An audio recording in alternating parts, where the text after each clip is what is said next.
For some reason, that character model always has some of my favorite characters in it. Alright, so he wants his red ink, huh?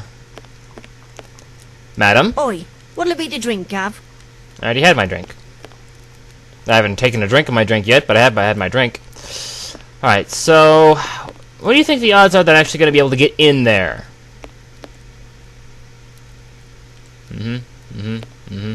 Turn around.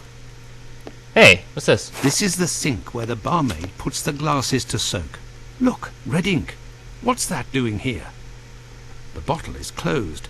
There must still be some ink inside, and it looks like a glass. The barmaid must have put ink into the sink by mistake. Right. Ooh. Do I get in your way? Me? If you'll excuse me, sir. I wasn't trying to do it, I was just trying to help you out. Okay, here's your red ink. All the best. The boss told me. My red ink. Well, where's she be? Right here. Right here. Look at me. Look at me. Both eyes. There you go. Here you go. I found your red ink, my friend. You should settle up and head home. Thank you, my friend. Thank you. The spring-heeled phantom will be revived. Spring-heeled Jack? No, we're after Jack the Ripper, not spring-heeled Jack. Different Jack entirely. Now let me see what you wrote down here. Nothing. Why did I do that? Okay, the dog's head... tenants... I don't know. Just gonna take a peek in here, okay? Hey, you can't go in there. It's private. Got it? I'm invited! I'm invited. Totally invited, really. So, honestly sincere. And I can't go through these doors. Okay, buddy, what do you need for me to make you... I need to get into the private lodgings.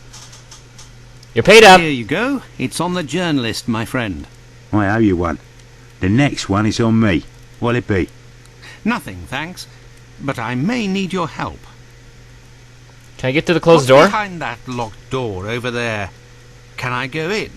Not likely. And let me be unless you're wanting a drink. Got it? You were being sociable just a second ago. Listen, my friend.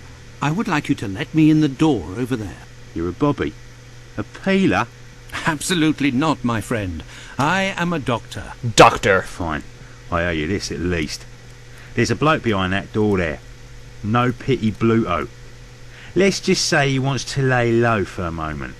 So I don't think he'll be opening the door just now. Unless... tell him you have word from Squibby. That'll open the door. But who can say what'll happen when the door closes? Thanks. Goodbye, my friend. Oi! That's it! Jeez, so touchy. At least hesitant about being touched. Alright, so... Let me in. I have news from Squibby. But stay calm. Somebody at the door, eh? Pluto, why don't you with that? Who are you? Where's Squibby? He's out. To be honest, I don't actually know this Squibby chap. I was Watson! actually wondering if you knew Dr. Tumblety, a Canadian or American fellow. He came in... Sure we know him. Excellent. Can you... You know about gas? I'm afraid not. I am a doctor. Certainly know how to pass I gas. ain't interested. You can be leaving now. But if I find out who snitched to the peelers, I'll find you. Got it? But I can pay you for... Keep your coins for the paupers, or one of the gas boys who ain't afraid of nothing and knows how to hold his tongue. You bring him to me. I'll meet with you. Well, he's not exactly asking for us to find his pet cockroach, but it's the same spirit. Well, it would seem that I have all the information I need for my investigation. Anyway, this fellow Bluto at the Wasp's Nest is rather shady and doesn't look like he'll want to cooperate. I'd be better off returning to Baker Street. Holmes will certainly know what to do. And besides, I am worn out. Alright, so back to Baker Street. Oh, I didn't take... that passed rather Let's go quickly. back to Baker Street. Home, sweet home. That scratchy violin. There we are, Holmes. I've told you in great detail everything that happened last night. Of course, you didn't report anything! We shall now be prepared to answer a few questions about the horrible murder in Hanbury Street. Do you think we are now in a position to find out the identity of the murderer of these two women? No, I don't think so. It's outside of our scope and not our responsibility. As much as you've done for Leather Apron and the affair with the pills, our mission is to help the police by ensuring that they don't get caught up following false leads and to point them in the right direction.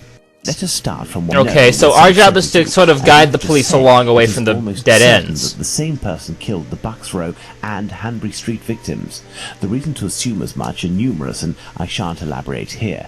What do these two victims have in common?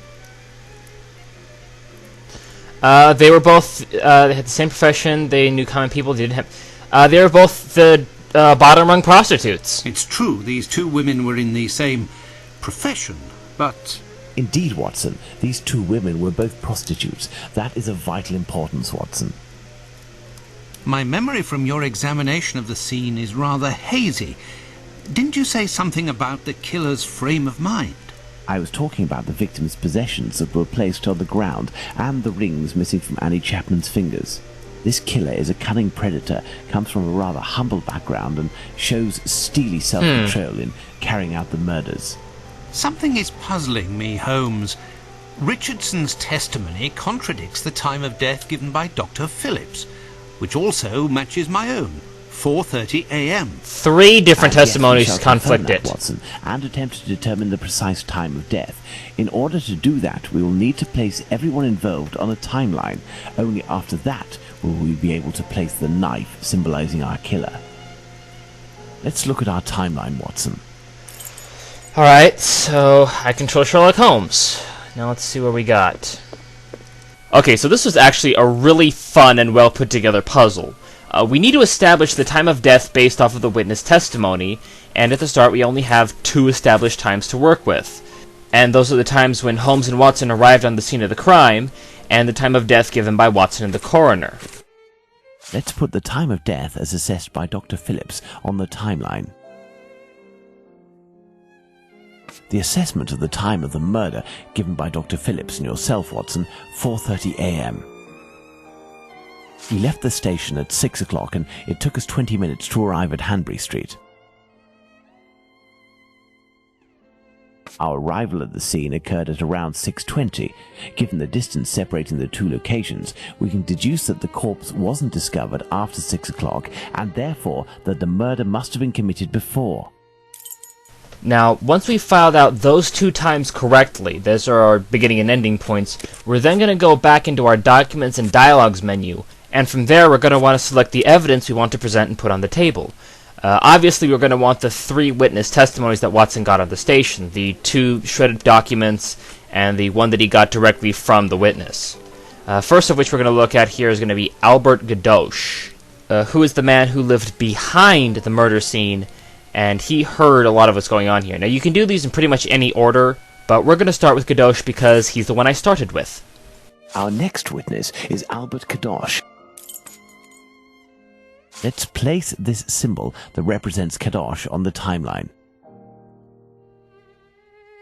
Gadoche goes back down into his garden approximately 4 minutes after having left it, and hears the sound of an impact against the wooden fence.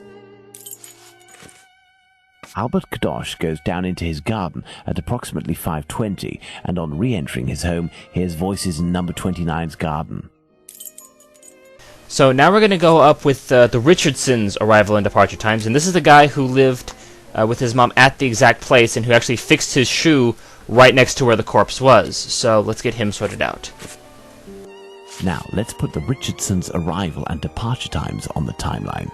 Now, it says in the report that Richardson arrived at about 4:45 and then left about 5 minutes afterwards. So our times here, our first time is going to be at 4:45, and the second one will be at 4:50.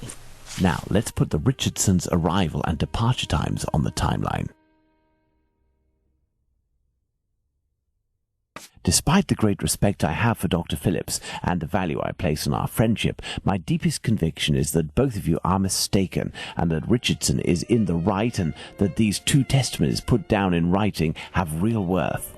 But how? Explain yourself, Holmes. Remember how you assessed the time of death? You touched the fingers and body of the victim, but it was remarkably cold for this time of year. In addition, the corpse had been drained of bodily fluids. Its heat retention was therefore no longer the same as that of an intact corpse. Egad! You're right, Holmes. Oh, I've had some time to research, Watson. Given these facts, my first diagnosis may have been off by half an hour, perhaps even an hour. Thus, we can confirm Richardson's statement and establish that the murder was committed after 4:50 a.m. and not before 4:30 a.m. Okay, now let's finish off Kadosh. We already have the times he was at the house, so now we have to establish what time he actually left. And this is important later on because not all the testimonies are right. Let's place this symbol that represents Kadosh on the timeline. Kadosh leaves the garden, enters his house, then leaves for work, seeing the clock on the Spitalfields church showing 5:32. Okay, now we're going to get the actual witness testimony of Miss Long, who's the person who actually saw the killer. Now, for the most important part, the testimony of Miss Long. She claims to have seen a woman speaking to a man near 29 Hanbury Street sometime around... What time, Watson? Let us assume, therefore, that Miss Long's testimony is, as is most certainly the case, true. She places her meeting with the victim at around 5:30, claiming to have heard a clock chime on the half hour at the moment when she enters the street. Excellent, Watson. All our people are now in place. Yes, but Holmes, Miss Long claims to have seen the victim at around 5:30. But according to Kadosh, someone, most certainly the victim and her murderer, was already in the garden at 5:30. Excellent observation, Watson. It must be noted, however, that these two witnesses, Long and Kadosh, saw the time shown on the clocks in the area, which are often inaccurate and went by their empirical and, in this case, erroneous estimate of how much time had passed. Thus, neither of these two times can be considered reliable. Do you mean to say that these two testimonies might match? Indeed. Let's put Miss Long's meeting with the victim at 2 minutes before 5:30. Alright, now that we've got the witness testimonies up at the times that they say they're at, we're now going to have to adjust them a little bit because the witnesses are a little bit off. Let's add Miss Long's meeting with the victim at 2 minutes before 5:30 a.m. Mr. Kadosh claims to have passed by the Spitalfields church at 5:32, which, given the distance from 27 Hanbury Street, would mean he was still at home at 5:31. Let's therefore put the end of his testimony at 5:31. Miss Long heard the man say to the victim, "Will you do it?" To which the victim responded, "Yes," which would suggest that an agreement was reached and that the transaction was imminent. They then proceeded to enter the garden, which puts the voices heard by Kadosh at 5:29.